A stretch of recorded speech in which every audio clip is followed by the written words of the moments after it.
right, welcome to Miami's podcast. Today's guest is Manny Rendon. He is the manager of Door-to-Door Shipping Services. You've been self-employed for almost 20 years now. So, Manny, tell us a little bit about how Door-to-Door Shipping Services got started and what you guys do. Um, Basically, we got started on.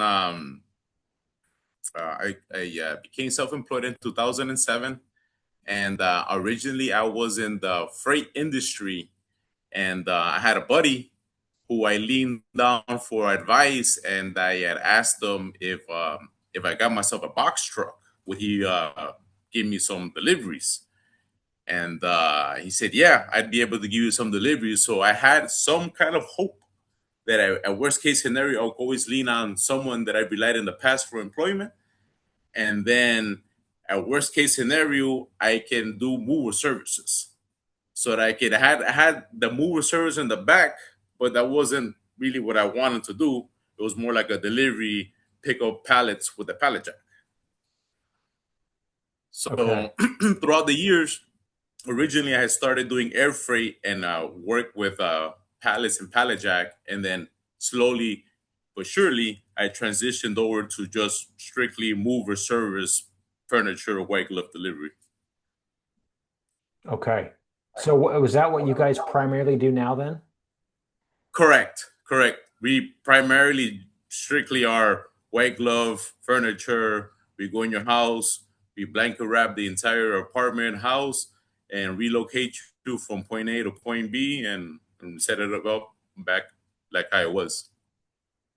Okay. So, and what's your service area? How far do you guys go? Um, this year we've we did a job from Tallahassee to Maryland. Wow. Yeah, so that was it was fun. It was a nice little ride. It was an experience. I've never been out to Maryland. I was born in Virginia, so that was I passed by Virginia and I saw Norfolk where I was born. So it was pretty cool. Very nice. Very nice. Now, whenever you got this going, was there any real challenges, or was it like, hey, you kind of segued into getting jobs from your employer at the time, and then was it kind of just, job after job after job from that, or was there any hiccups where you're like, hey, no, I had to So improvise? so funny enough, when I originally bought the truck, I had started at that time Craigslist who was still hosting. So I started posting, putting posting of mover services. So like maybe like 2 weeks before I even got approved for financing for the box truck, I already had a client asking me if I could move them. So at that particular moment, I was like, buddy, my truck is in the shop because I had no way of telling him, hey, I haven't even gotten approved yet. My Yeah. credit, I'm still working on it. I'm still, lollygagging with the bank. So I gave him an excuse that by Monday I should have the truck. So that I already knew in hindsight that I need to get this truck because I already have a client who's waiting for me. So once I went to the truck dealer, the sales guy was like, "Dude, what made you want to get yourself a box truck?" And I was like, "Man, my back against the wall.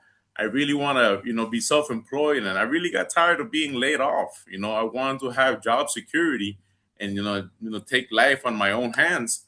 So I decided to get a box truck. And he's like, "Wow, have you ever driven a box truck before?" And like, "Nope." This is why I have you for you. Give me some tips because after 5 o'clock, I have a move out today on my first day on July 1st, 2007. When I left the dealer, I needed to go learn how to back up the truck so I could back it up into the client's driveway and not take down the telephone pole.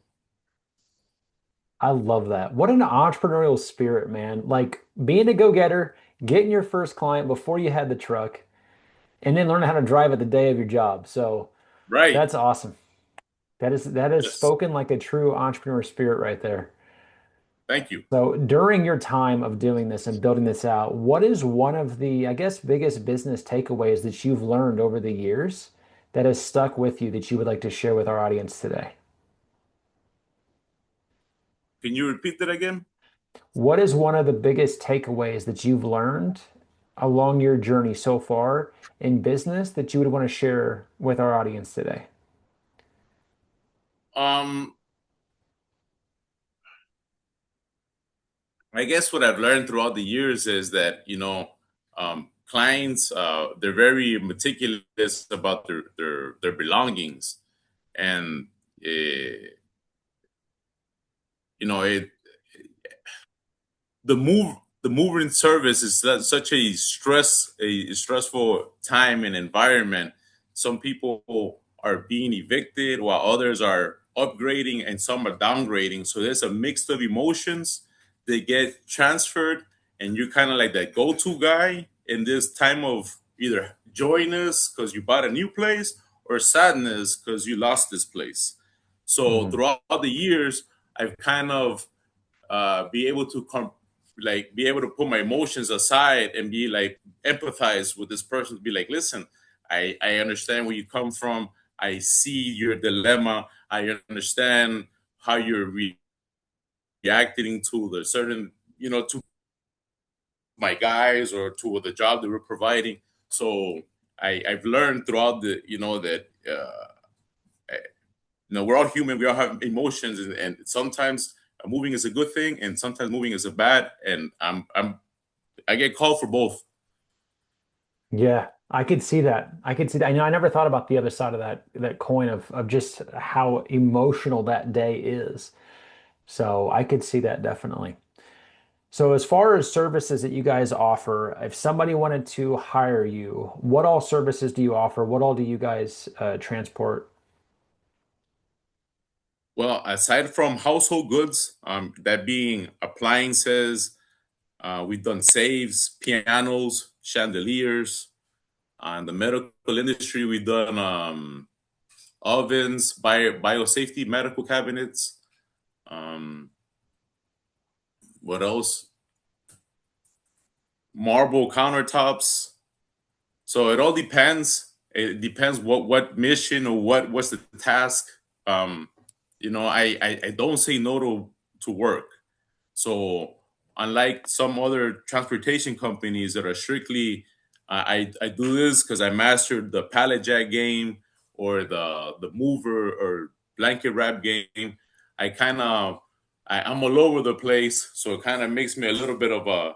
I learn as I go. I get more experiences. For instance, tomorrow I pick up a three-door beer cooler.